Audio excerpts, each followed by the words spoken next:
Salve, salve rapaziada, professor Basílio, canal Historiano. Eu tô aqui para uma aula muito especial. Tô começando uma série chamada Profissão Professor. Várias pessoas têm me mandado mensagem, várias pessoas que estão começando a dar aula, vários alunos muitas vezes perguntando o que é fundamental em história, como aprender história. Eu tô gravando esse vídeo para isso. De certa forma, quando eu comecei alguns anos atrás, também tinha muita dificuldade de entender qual é o objetivo do ensino de história. A gente está lá dia após dia ensinando, trazendo processos, conceitos, mas qual é a finalidade? De certa forma, a legislação, BNCC, os PCNs nos apontam alguns caminhos.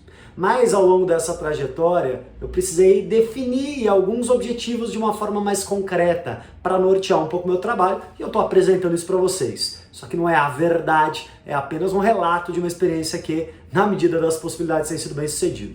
Então, para mim, ensino de história, ele tem um objetivo fundamental: ensinar o sujeito a pensar historicamente, a desenvolver uma consciência histórica, a perceber-se no tempo de uma determinada forma. E para isso, existe um passo a passo, existem algumas orientações que vão ajudar a desenvolver este pensar historicamente. Primeiramente, não existe estudo de história sem análise de fontes históricas. É por meio da fonte histórica que nós acessamos, que o historiador compreende o passado. Não acessa, mas interpreta. É fundamental no ensino de história, até mesmo e sobretudo da educação básica, a utilização de fontes históricas. Por quê? Porque é importante que o aluno entenda que este conhecimento foi produzido de determinada forma, ele foi interpretado. É crucial que o estudante da educação básica não apreenda a história enquanto uma narrativa pronta, mas enquanto uma narrativa permeada por interpretações, conflitos que se dão a partir das fontes históricas. Porque, fundamentalmente, este aluno pode se formar e ser um cidadão sem saber uma série de eventos históricos importantes, mas ele precisa interpretar criticamente os documentos. Seja um texto escrito, seja um filme, seja uma música, ele precisa ser capaz de criticar os documentos, de ver projetos ali implícitos nos documentos. Por isso, fontes históricas são imprescindíveis no aprendizado da história, no desenvolvimento de uma consciência histórica. Muito bem. A partir da análise de fontes, é importante que este aluno, que este sujeito, que ele consiga, a partir de uma fonte histórica, pensar, compreender, perceber estruturas, aspectos econômicos, aspectos políticos, aspectos sociais, aspectos culturais. Ou seja, a partir da fonte, ele vai entender, ele vai compreender aspectos mais amplos de determinado tempo. E para isso, muitas vezes é interessante que ele tenha contato com fontes diversas de um determinado período histórico, para que ele consiga compreender um pouco destas estruturas e, a partir da parte, compreender um aspecto mais amplo. E por que compreender essas estruturas é tão importante? Para que ele consiga perceber a complexidade da história. O que eu estou chamando de complexidade?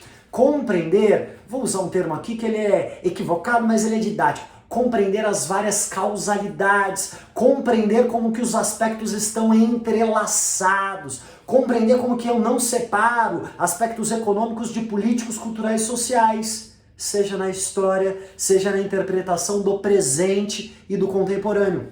Perceber essa complexidade é fundamental porque ele vai ver como os eventos estão absolutamente entrelaçados. E na fonte histórica isso muito provavelmente já estará evidente.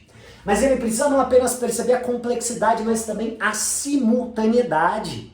E entender que os eventos, eles acontecem de forma simultânea. Eu não consigo compreender a centralização do poder real, o absolutismo, sem entender a expansão marítima, sem entender a reforma protestante, sem entender o renascimento cultural. Por quê? Porque estes eventos estão entrelaçados e eles acontecem de forma simultânea.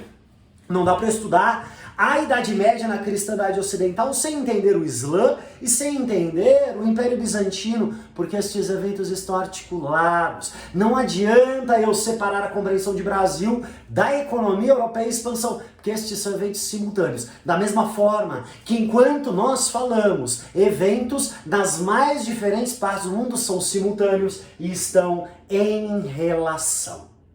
Perceba, a finalidade do ensino de história, o pensar historicamente, é ajudar este sujeito a compreender o pressuposto presente, a compreender o contemporâneo. A história, então, vai ser o desenvolvimento de um olhar sensível, crítico, que é capaz de ler criticamente o real.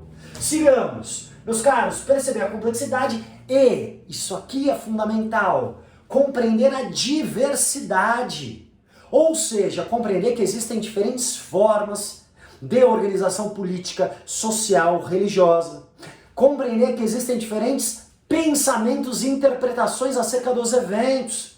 É fundamental que ele perceba a diversidade para que ele seja capaz de desnaturalizar a vida.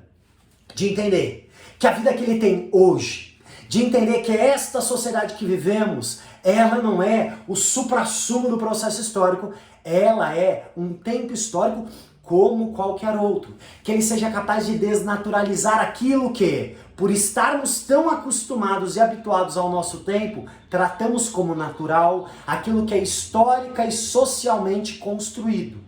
Meus caros, perceber a diversidade a partir dos tempos históricos ajuda ele a entender, este estudante, este sujeito, de que ele também vive em um tempo histórico. De que o que parece natural, na verdade, é histórico. Então, de certa forma, este mundo que parece eterno, é este mundo de assalariamento, este mundo de liberdade individual, este mundo de mercadorias, que parece evidente porque este sujeito já entrou neste mundo com esta configuração, que este mundo foi fruto de um longo processo histórico. E assim como ele se construiu, ele pode se desconstruir, é entender a volatilidade dos processos, é entender o aspecto de transformação e de mudança.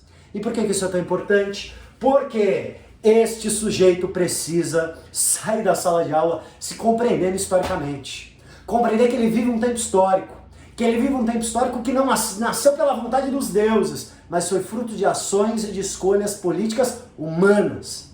E a partir do momento em que ele começa a se compreender, a compreender o seu tempo histórico, a entender as suas contradições, a entender os seus limites, ele pode finalmente enxergar-se como um sujeito histórico. Como um sujeito histórico que está inserido no seu tempo. Então, portanto, é limitado por essas estruturas. Que tem uma liberdade, mas uma liberdade condicionada e limitada por essas estruturas. Mas que, se vive um tempo histórico, pode agir para a sua transformação. Portanto, trata o mundo não enquanto um dado passivo ou enquanto um dado determinado, mas enquanto um processo permeado de ação humana e potente e potencialmente transformável. Não por acaso, se a gente para pensar em alguns processos seletivos, por exemplo, a redação do Enem. A redação do Enem cobra que este sujeito se compreenda historicamente, que ele se enxergue como um sujeito histórico de seu tempo e que ele haja para a transformação.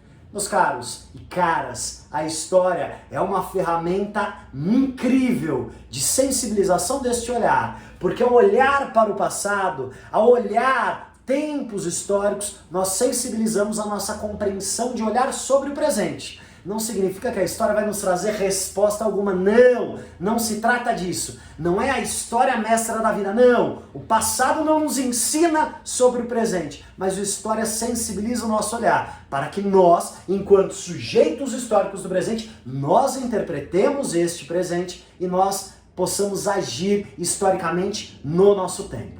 Meus caros e caras, isso aqui é uma breve reflexão do que eu considero fundamental no ensino e no processo de aprendizagem da história. Professor Basílio, canal Historiano, um fortíssimo abraço e vamos pensar historicamente para agirmos no nosso tempo histórico. Um forte abraço.